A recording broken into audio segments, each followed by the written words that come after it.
Grabe yung pinakitang performance ng Gilas Pilipinas.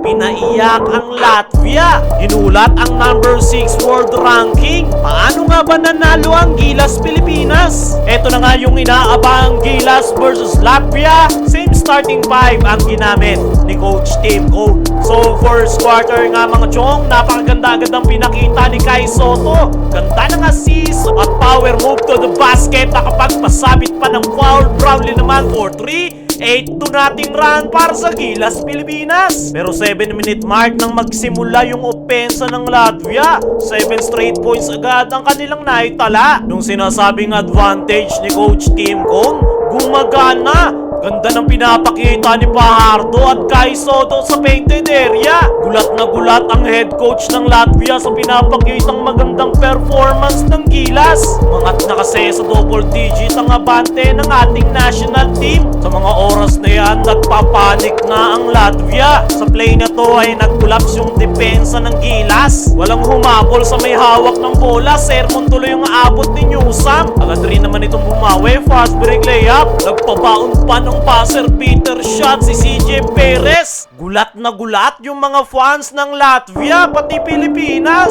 Natapos nga yung first quarter 16-32. 16-point lead para sa ating national team. Pagpasok ng second quarter, take over pa rin si Kai Sotto. Nagpapasikat sa NBA Scout alley-oop reverse dunk. Nagparamdam na rin yung secret weapon ng Gilas. Step back 3-point shot ni Kevin Cambao. Bagyang nagkaproblema ang Gilas sa turnovers. 5 straight points tuloy yung sagot dyan ng Latvia. 4-minute mark na ipagrambulan si Dwight Ramos sa agawang buko. Ayaw talagang magpatalo ng Gilas. Talagang pinanindigan nila na advantage nila ang kanilang mga big man. Ang kaso nga lang, umiinit na yung gunner ng Latvia. Dalawang sunod na 3-point shot. Basta single digit ang namang ng Gilas. Pero to the rescue si Justin Brownlee at 3-point shot ni Dwight Ramos. Under a minute, nagiging madumi na yung laro ng Latvia. Pinipisikal na ang Gilas Pilipinas. Natapos ang first half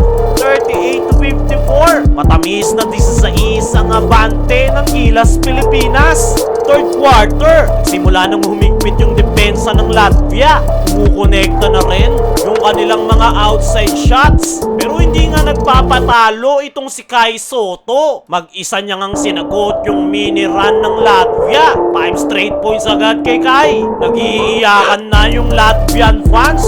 Lumobo na kasi sa 19 ang abante ng Gilas. Galit na yung head coach ng Latvia. Hindi na nila alam ang gagawin. Under a minute mark, nagsunod-sunod yung turnovers ng Gilas. Pero ang maganda nga ay mabilis silang nakaka-recover. Tingnan nyo lang sa play na to. 4 na Gilas players agad ang nakababa at napigilan nga nila ang fast break layup. CJ Perez naman sa dying seconds kaya natapos ang third quarter 56-77. 21-point lead para sa Gilas Pilipinas. Fourth and final quarter, todo dasal na ang Latvia. Kumonekta na yung kanilang 3-point shot. Good defense naman yung pinakita ni Perez. Nakaangat na yung kanyang kamay bago pa ma-release yung bola. Kaso lang sa isang play na to, turnover talaga. Kaya naman ginanahan na yung mga gunner ng Latvia. Nag-hero ball pa dito si Calvin Oftana. Turnover tuloy ang kinalabasan.